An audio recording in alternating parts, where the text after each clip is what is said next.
Mesdames et messieurs, bonjour. Vous êtes sur Kuntia TV dans votre émission Question Femmes. Question Femmes est une émission qui parle de la femme et de ce qu'elle entreprend dans la société. Nous sommes au mois de mars, un mois consacré à la femme, une journée internationale de lutte pour les droits des femmes. Pour ce premier numéro, nous avons comme invité Saran Traoré.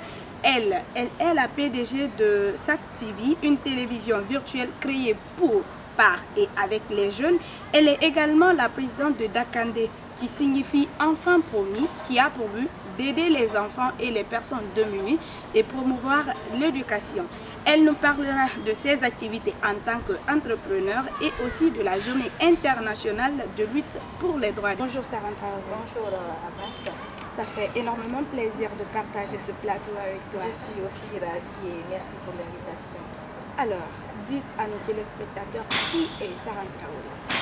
Alors, Saran Traoré est une jeune étudiante et enfant de licence à l'Institut supérieur de l'information et de la communication. Je suis journaliste et je suis également la directrice de SAC TV.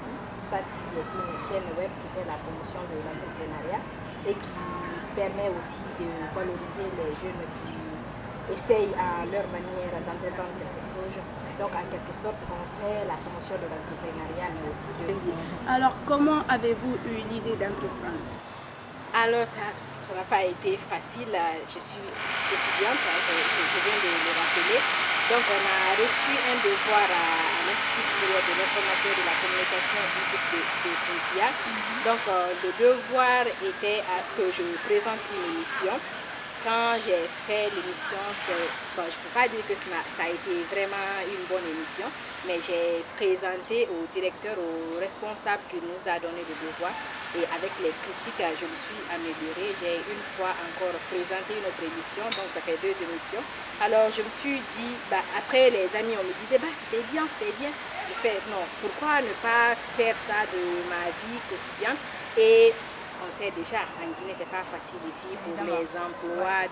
Donc, je me suis dit, pourquoi ne pas mettre une chaîne en place qui peut non seulement me permettre, moi, de mettre ce que je sais faire à la lumière de tout le monde, mais aussi aider quelques jeunes qui sont comme moi, qui veulent travailler pour eux-mêmes ou bien qui veulent vraiment entreprendre quelque chose à bas âge.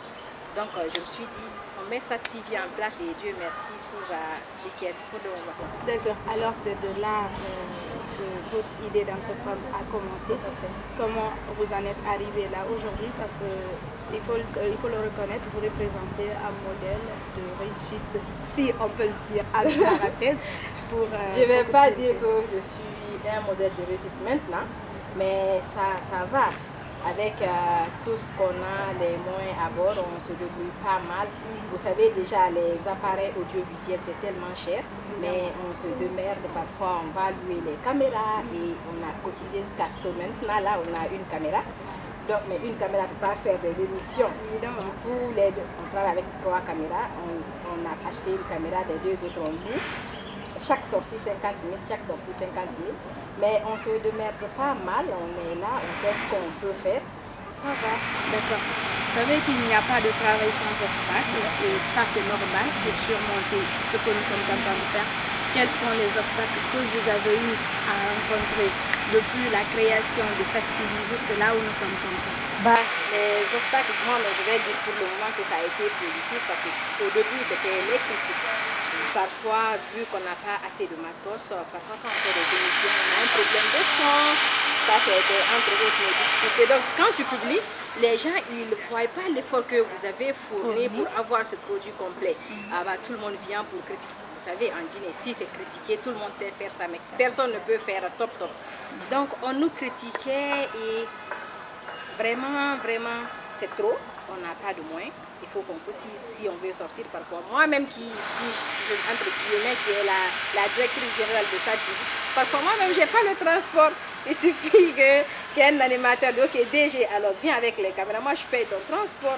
Le plus souvent, c'est ça. C'est les moyens financiers.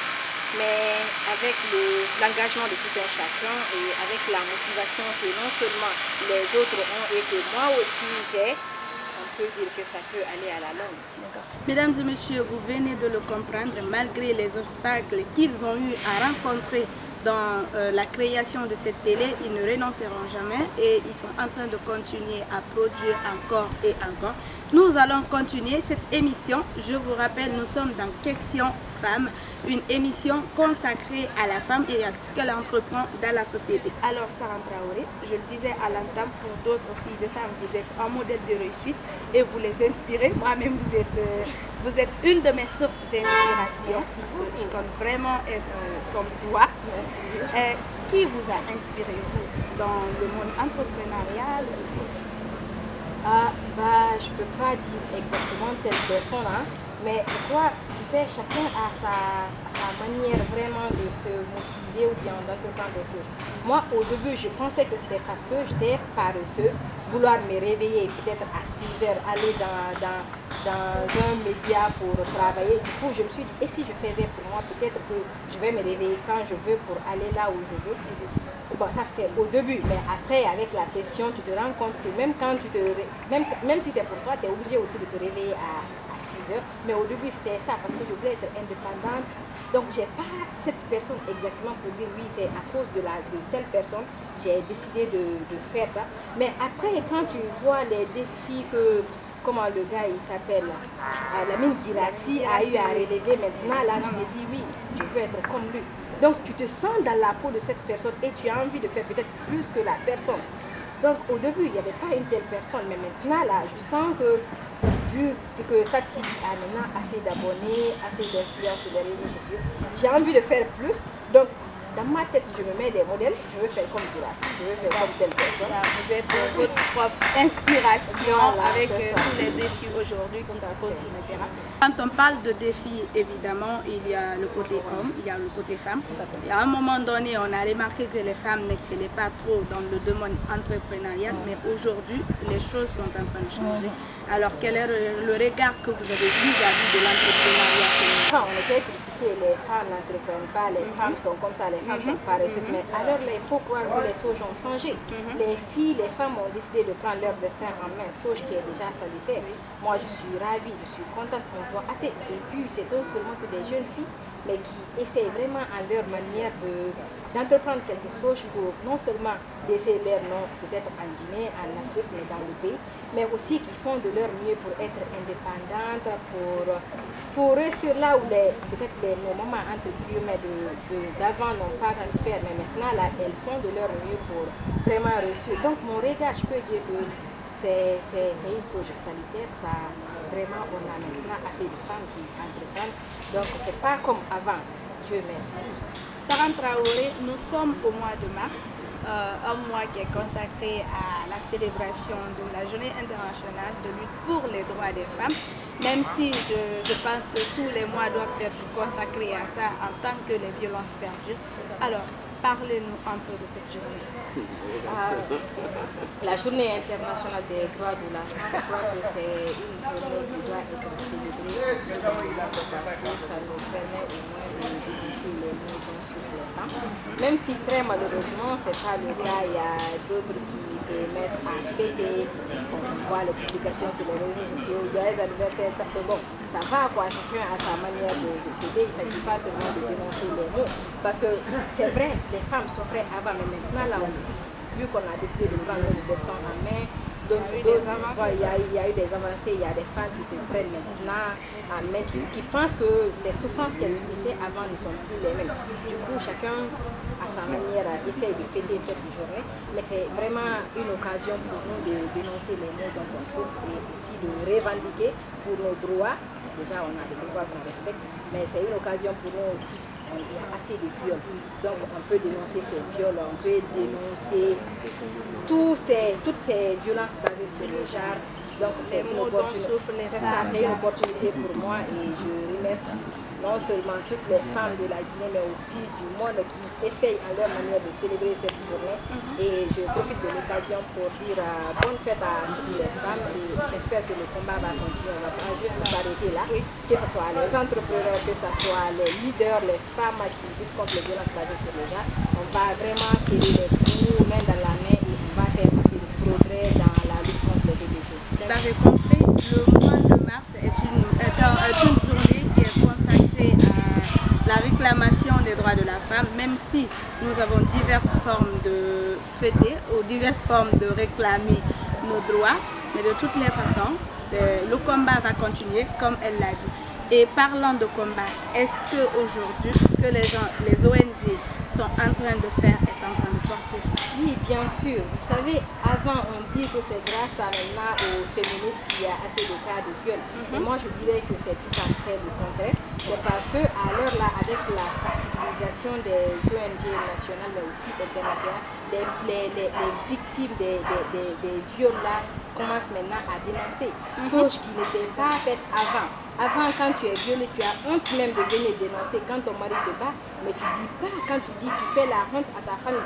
Mais maintenant, là, avec la sensibilisation des différentes organisations, des différentes ONG, maintenant, là, les femmes, les filles commencent à dénoncer. Et même les parents qui pensaient que quand ta fille est violée et que tu viens peut-être pour dénoncer, ta fille n'aura plus de mari, elle sera victimisée, bon, elle sera pointée du doigt partout, rejetée par la société. Mais alors là, on n'a pas honte. La honte, ça a changé de camp. Maintenant, les femmes, les filles commencent à dénoncer, chose qui n'était pas faite avant. Mais maintenant, là, Dieu merci, moi je crois que c'est grâce vraiment au combat des organisations maintenant que les gens comprennent qu'il faut dénoncer, il ne faut pas rester comme ça. Parce que non seulement ça va jouer sur toi psychologiquement, mais c'est jusqu'à ta vie. Et maintenant, on dénonce. La loi du silence a changé. Chapeau. Mesdames et messieurs, nous sommes presque à la fin de cette émission Question Femmes consacrée à la femme et ce qu'elle entreprend dans la société. Nous sommes avec Sarah Traoré. Elle est la présidente directrice générale de SATV, une télé virtuelle. Alors Sarah Traoré, vous êtes entrepreneur. Des conseils aux femmes et filles qui veulent entreprendre mais qui ont peur de s'y lancer. Je crois qu'il n'y a vraiment pas quelque chose à perdre. Il faut se lancer dedans. Il faut, quand tu veux entreprendre, ne te dis pas, et si je vais échouer? On s'en fout, mais on se lance dedans. Peut-être avec la persévérance, avec le courage que tu as, tu peux réussir. Même si tu ne parviens pas à être ce que l'autre est, mais il faut vraiment te glisser dedans et mets-toi à fond, mets dans ta tête que tu peux réussir. Il n'y a pas de tabou, il n'y a pas de conséquences. On s'en fout de ce qui peut venir après. Mais il faut quand même être focus sur ce que tu veux faire et il n'y a pas de honte, on s'en fout, on peut faire ce que les hommes ils font. Donc tout va très bien. Et surtout, moi je ne vais pas beaucoup trop parler sur les femmes qui veulent entreprendre. Oui, je vais m'adresser beaucoup plus aux jeunes filles. Parfois on se dit non, on ne peut pas entreprendre, on ne peut pas faire ça parce qu'on n'a pas les moyens. Mais je ne suis pas issue d'une famille riche. Mes parents sont au village. Et moi, je suis avec ma grande sœur ici. Mais après tout ça, j'ai envie d'aider mes parents. Ce que je n'ai pas fait pour mes parents, ce qu'ils n'ont pas pu faire pour moi. Moi, j'ai envie de faire ça pour eux. Je n'ai pas envie que mes parents restent dans leur maison. Je veux leur voir aussi profiter de la vie. C'est tout ce que j'ai mis dans ma tête. Et vraiment, j'ai envie d'aider mes parents. J'ai envie d'aider la Guinée. Donc pourquoi rester comme ça et me dire je n'ai pas les moyens, du coup je ne vais pas faire quelque chose? Non. Peu importe, même si tu es coiffeuse, mets-toi à fond et fais ce qui te plaît. C'est ça même.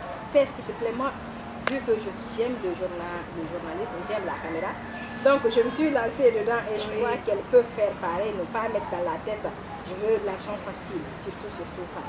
Personne ne peut réussir avec l'argent facile. Il faut qu'elle se batte pour avoir ce qu'elle mérite réellement. Et comme ça, le monde va en dire, l'histoire restera toujours là.